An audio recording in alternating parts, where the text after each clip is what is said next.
దండకారణ్యంపై మావోయిస్టులు పట్టు కోల్పోతున్నారా? ఒకప్పుడు తెలుగు రాష్ట్రాల్లోని నల్లమల నుంచి నేపాల్ వరకు రెడ్ కారిడార్ను ఏర్పాటు చేసుకున్న నక్సల్స్ ఇప్పుడు సేఫ్ జోన్లు లేక సతమతమవుతున్నారా? కోవిడ్ కల్లోలం తర్వాత మావోయిస్టులకు వరుసగా ఎదురు దెబ్బలు తగులుతున్నాయా? ఈ ప్రశ్నలకు ప్రస్తుత పరిణామాలు అవునని సమాధానం చెబుతున్నాయి. కరోనా వైరస్ బారిన పడి అప్పట్లో పలువురు అగ్రనాయకులు కన్నుమూయగా 2 ఏళ్లుగా పోలీసులు ఉధృతం చేస్తున్న ఆపరేషన్లతో నక్సల్స్ కు భారీ ఎత్తున ఎదురు దెబ్బలు తగులుతున్నాయి.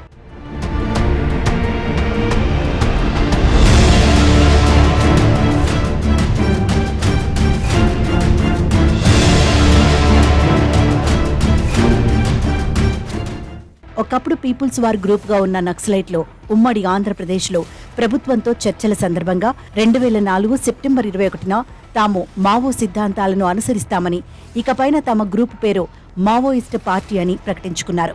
అప్పట్లో చర్చలు విఫలమవ్వడం, దండకారణ్యంలో మావోయిస్టుల ప్రాబల్యం మరింత ఉధృతమవడంతో అప్పటి యూపీఏ సర్కార్ ఆపరేషన్ గ్రీన్ హంట్ ను ప్రారంభించింది. హింస ప్రతిహింసలతో దండకారణ్యం దత్తరిల్లింది. మావోయిస్టు పార్టీ కేంద్ర కమిటీ, ఛత్తీస్గఢ్ అగ్రనాయకులు చాలా మంది ఎన్కౌంటర్లలో మృతి చెందారు. 2020 మార్చిలో దేశంలో కోవిడ్ ప్రవేశించిన తర్వాత మావోయిస్టులు కోవిడ్తో అతలాకుతలమయ్యారు. పెద్ద సంఖ్యలో నాయకులు, క్యాడర్ను కోల్పోయారు. ఆ తర్వాత పీఎల్జీ నేత మాడ్వి హిడ్మా లాంటి మావోయిస్టు నేతల వ్యూహాల్లో సీఆర్పీఎఫ్ జవాన్లు మృతి చెందిన, బీజాపూర్, తెలంగాణ శివార్లలోని పోలీసు క్యాంపులపై రాకెట్ దాడులకు దిగినా క్రమంగా పోలీసులు పైచేయి సాధిస్తూ వస్తున్నారు.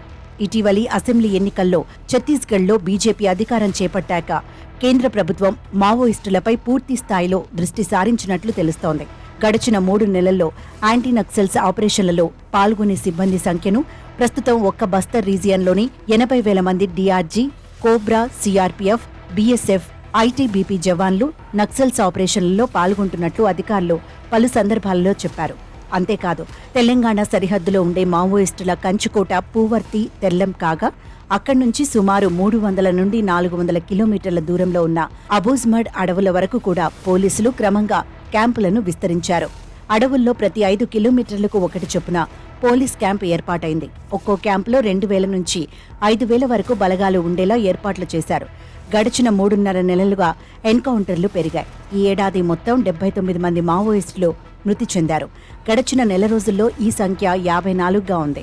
125 మంది మావోయిస్టులు అరెస్ట్ అవ్వగా 150 మంది నక్సల్స్ లొంగిపోయారు. ఈ గణాంకాలను బట్టి కోవిడ్ కల్లోలం నుంచి మంగళవారం నాటి ఎన్కౌంటర్ వరకు మావోయిస్టు పార్టీ భారీ ఎదురుదెబ్బలను చవిచూసిందని స్పష్టమవుతోంది.